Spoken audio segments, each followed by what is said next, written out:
Hello, I'm Drake. Welcome to Working Dragon Mystic, where we discuss real, metaphysical, and occult topics so that you can manifest real and tangible results in your life. And this week we're going to be talking a little bit more about dragon magic, okay? This actually, I would even dare say, applies to any practice, potentially. I personally believe it does. But from a dragon magic practitioner standpoint, this is also a very important topic, and it's one where Um, I get a lot of emails about this, and I think there's a misunderstanding here. As you probably saw, the title of this video is Dragons Know Failure Also, um, or Dragons Fail Too. So, that baffles a lot of people. Like, I get emails constantly about um, people wanting to be perfect beings like the dragons, so they don't make mistakes anymore. So, they don't know any how do they usually put it? They don't know failure, they don't know upsets. They want all positive and good things. They want to know exactly what's happening. And to those people, I would say if you're practicing dragon magic, if you've watched my channel, though it's never been directly said, perhaps, but I'd say you're probably not seeing the larger lesson. Spiritual beings are not perfect. They do make mistakes. They do know failures. It is very possible for them to fail. They can't just immediately do whatever it is they wish to do. And dragons are a perfect example of this because we are dealing with beings who their entire purpose in the multiverse is to maintain that multiversal dynamic balance in all things. Great. Dragons as a species, as a spiritual species, if you will, that is their job, is to maintain that balance. That does not mean that every single dragon hatches from an egg perfectly perfect in every way. In fact, everything we've learned about dragons seems to point to very much the opposite. Guardian dragons, for example, we know that a lot of their lessons leading up to that point has been about teaching them about the balance and the multiverse and preparing them for their job as a guardian dragon, in which part of that is to teach them about other beings and how to work with other beings and how to view the world a little bit better from a perspective that isn't theirs, right? And we're talking very little dragons at this point. Now, a guardian dragon is usually around 500 years old when the first time they're allowed to be a guardian dragon. That means they've had 500 years to screw up. Okay. And from every guardian dragon I've spoke to, if you actually sit down and ask them, they have a lot of wonderful, hilarious, and sometimes sad tales of their mistakes, their failures. There's plenty of times they've had to redo things over and over, sometimes in the hundreds or thousands of times. Okay, so generally speaking, around year age 1,000 is when they can move into becoming a elemental dragon. Until this point, they're unaspected with an element. They may be, learning about specific, well, they're learning about all the elements to the basic extents, but they may favor one over the other that they're considering moving into upon graduation from guardian to elemental dragon. At that point, they spend a minimum of 1,000 years in each element, learning, mastering it, becoming part of it. Yes, a fire dragon can leave the fire element and go to water and become a water dragon. That is a normal part of their life. Even in those elements, though, they can still screw their jobs up. They can still fail at a task. And when one fails at a task, another one swoops in to help keep that balance, but that doesn't mean that that dragon is off the hook for their failure. That dragon still has to show accountability for their failure in some way. And it's usually through lessons, training, hard work, and stuff like that, so that next time that situation appears, they don't make the mistakes. So, to us, very short lived as we may be, We do view dragons almost in a flawless light, and I would say that in and of itself is flawed on us because they're still making mistakes. It's just they've got a lot more years of wisdom under their belt that makes them seem like they know what they're doing better. Okay. I mean, if you were to take Drake and actually split me into years of age by tens, there's no doubt that the older versions of me are going to look like they got their act together. Like the oldest version of me right now has his act together better than any other version of me ever did, period. And it's honestly because of all the mistakes I've made and I have learned from them. I have learned more from mistakes than I have from anything else. I'm not even lying about that. And in truth, if you sit down and talk to anyone with some experience and age on them, you're going to find out the same thing. Books will only get you so far. Hands-on life experience and living it, that's really where the meat and potatoes of it all comes from. All entities throughout the multiverse are the same way. There are plenty of dragons who seek to reach the level of a elemental ruler. They want to one day potentially hope to hold that position. I want to say it was like 2 or less than 1%, something like that, that ever actually achieved the ability to try to hold that position. And then they can only, technically take the position when the current ruler passes or steps down, whichever comes first. But that alone shows you that most dragons don't have the drive to reach certain levels of that. And even then, let's look at the elemental rulers, for example. Well, that's the draconic perfection. No, the draconic rulers themselves constantly are still being tried and tested, and they can still make mistakes. They can still fail at tasks. In fact, every one of the rulers that I've met with and talked with have shared their failures and their regrets and the lessons that they learned from them with me during their time as a ruler.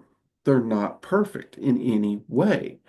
Um, and there are still levels of draconic existence above the rulers that they are still hoping to one day be worthy of and to earn into. It's not just something where, just because they done this job, they get that job. It's not that. These entities can fail. Now, you might be wondering, Drake, why does this matter? I know you're getting emails on it, but why does it matter? What's wrong with us having this perfect image? Well, some people may say nothing at all. However, to me and for a dragon magic practitioner, there is a huge difference, a massive difference. Remember, dragon magic is about balance. You can't succeed without failure. You have to have both. You have to understand what failure is. There's so many lessons. There's so much wisdom tied up in there. There's experiences in existence that you can never have that make you a stronger, make you wiser, make you more knowledgeable if you don't fail, if you're not willing to learn from those. And that is a very huge point. You got to be willing to get out there. You got to be willing to get dirty. You got to be willing to take a risk and try something and be willing to fail. Plain and simple. And entities know this. If you actually want to achieve balance, if you actually wish to achieve self-empowerment, if you actually wish to achieve self-mastery, you've got to be willing to fail. You got to be getting out there. You got to be experiencing things. You got to be trying things. Now, granted, not all of us have the exact same path in life, right? I know guys who absolutely love to race motorbikes and cars and stuff like that. And they've been successful in their careers, but that part of their success has been their failures. They've been plastered against walls, they've wrecked, they've broken bones, they've been hospitalized, comatose. And yes, it's been hard work. And yes, they have to put themselves back together. They have to do the rehab. Some of them don't survive those wrecks. Let's be honest. I know a few guys who have not survived those wrecks. And they got to get back out there and they got to try and learn from that experience and continue doing. Some of those learn from their experience and add that to their path in life in order to continue doing what they're doing. Others no pun intended, shift gears and take a different path in life, look for a different profession, something that can drive them with that same passion, but doesn't have them hitting a wall at 200 miles an hour. Um, and that's fine. But what you got to understand is those individuals are going to have different failures than someone who pursues, let's say, an office job. Office work, I don't knock it in any shape, form, or fashion. I used to. I used to be like, oh, you're just a little white collar guy. You know what? Office work sucks. I've had to do it. To those of you who work in an office and that's how you make your money, my hat's off to you. I can't sit still. It drives me batty. It really does. Even doing what I do right now, I'm sitting more than I like to do, and it drives me batty. If yeah, I got to get out. I got to do something. I like more physical things. But that's okay. We're, different strokes for different folks, as it were. So you got to understand whatever path you choose in life, whether it's, you want to achieve high levels of success, maybe you just want to be a simple life with a simple farm or something. All those are still, you can't live life without failure. Even in the afterlife, there will be failures. Even up after the point of ascent, there will be failures. There's right now on the material plane as we live, this is easy mode. This is as easy as it gets. And that's actually somewhat encouraging for me. That may like sound horrible to other people, but I am one who I look forward to the next challenge, the next adventure, the next lessons, the next wisdom, the next learning. Those are things that really do drive me. I'm that person when things get hard, that's when I really kick back the most and really dive into it. I get bored when things are easy. I get complacent when things are easy. I tend to do dumb stuff when things are easy because I'm idle, my brain's working, and then suddenly I have this great idea like jousting with PVC pipe on a motorbike. We've done it. I don't recommend it. That can get you killed. How we survived it, I don't know. But that's not the point. Don't do that, by the way. This is Working Dragon Mystic officially saying don't do that. Um, you will have failures. I have failed at a lot of careers in my life. I've been successful at careers that have a lot of failures in part of them. Like while doing them, there were a lot of failures in the career itself. It's going to happen. And I say all this to remind us that it is a part of life. Don't beat yourself up. Don't give up. Don't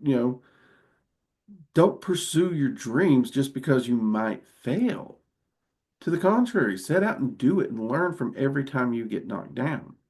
Learn from every one of them. If any one of you have seen that old meme or poster where it's like everyone seeks success and it shows you this little tip of an iceberg, right? Shows you how much the person's made, the kind of car they got at the home. Um, Honestly, that is a very true poster because in that, at the tip of the iceberg, they see the success, right? Beneath the waves, where 90% of that iceberg is all the failures, the hard times, the hard work, the lost sleep, all those things that goes into getting a person to that point. Whatever path it is, 90% is going to go unseen by everyone else. And most of that 90% is lack of sleep and failure and hard work and all those things that just you got to just knuckle down and get through it in order to truly come out on the other end, truly wiser as a practitioner or a person, and truly have success. And that's unfortunately or fortunately, depending on your view, the truth. And I do say this goes for every entity I've met, and that includes deities. Um, you can easily see this within Norse mythology. The gods make mistakes all the time. And yes, that's perfectly fine. They are also learning all the time. And depending on how you read the myths, you could even say the gods are extremely flawed because they attempt in their ignorance to prevent the inevitable. Maybe. You also see this in Greek mythology. Greek gods are definitely flawed, no way around that. Look up Zeus and a swan. Pretty effed up.